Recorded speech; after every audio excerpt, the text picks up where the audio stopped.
আসসালামু আলাইকুম ওয়া রাহমাতুল্লাহি ওয়া বারাকাতুহু।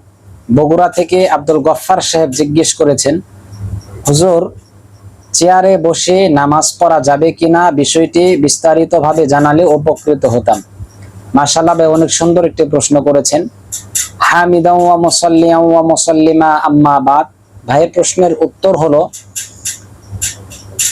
স্বাভাবিকভাবে আমাদের সমাজের মধ্যে আমরা যেভাবে মানুষকে মসজিদে গিয়ে চেয়ারের মধ্যে নামাজ পড়তে দেখি, আসলে এইভাবে চেয়ারের মধ্যে আলিশান চেয়ারে বসে আসলে এইভাবে নামাজ পড়া ঠিক না।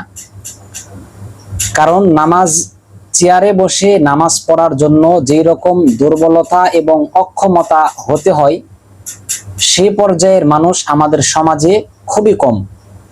তবে এই ক্ষেত্রে সর্বোপরি প্রসিদ্ধ কথা হলো যে আল্লাহ রাসূল সাল্লাল্লাহু আলাইহি ওয়াসাল্লাম হাদিসের মধ্যে স্পষ্ট বলেছেন, দাঁড়িয়ে দাঁড়িয়ে নামাজ পড়তে হবে। যদি কোনো ব্যক্তি অসুস্থতার দরুন দাঁড়িয়ে নামাজ না পড়তে পারে, তাহলে তিনি মাটিতে বসে বসে নামাজ পড়বেন। তাও যদি না পারে, তাহলে অন্তত বিছানায় শুয়ে শুয়ে সে নামাজ পড়বে। এই হাদিসের মধ্যে কোনো জায়গাতেই চেয়ারে বসে নামাজ পড়ার কোনো কথা উল্লেখ নেই। তবে সবচেয়ে বড় গুরুত্বপূর্ণ বিষয় হলো, আল্লাহ রাসূল সাল্লাল্লাহু আলাইহি ওয়াসাল্লাম একবার ঘোড়ার পিঠ থেকে পড়ে গিয়ে পায়ে খুব আঘাত পেয়েছেন। আল্লাহ রাসূল সাল্লাল্লাহু আলাইহি ওয়াসাল্লাম পায়ে আঘাত পাওয়ার পরেও আল্লাহ রাসূল সাল্লাল্লাহু আলাইহি ওয়াসাল্লাম চেয়ারে বসে নামাজ পড়েন নাই, বরং মাটিতে বসে বসে নামাজ পড়েছেন।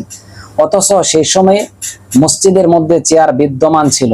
এরপরে রাসূলুল্লাহ সাল্লাল্লাহু আলাইহি ওয়াসাল্লাম চেয়ারে নামাজ না পড়ে মাটিতে বসে নামাজ পড়েছেন। এই হাদিসটি বুখারী শরীফের মধ্যে উল্লেখ রয়েছে, হাদিস নাম্বার 378 নং হাদিস। এবং এই মাসআলাটিকে বিস্তারিতভাবে উল্লেখ করা হয়েছে ফতোয়া কাসেমিয়া 9 নং খণ্ড 46 নং পৃষ্ঠায়। আশা করি ভাইয়ের প্রশ্নের উত্তর আপনি পেয়েছেন। আসসালামু আলাইকুম ওয়া রাহমাতুল্লাহি ওয়া বারাকাতুহু।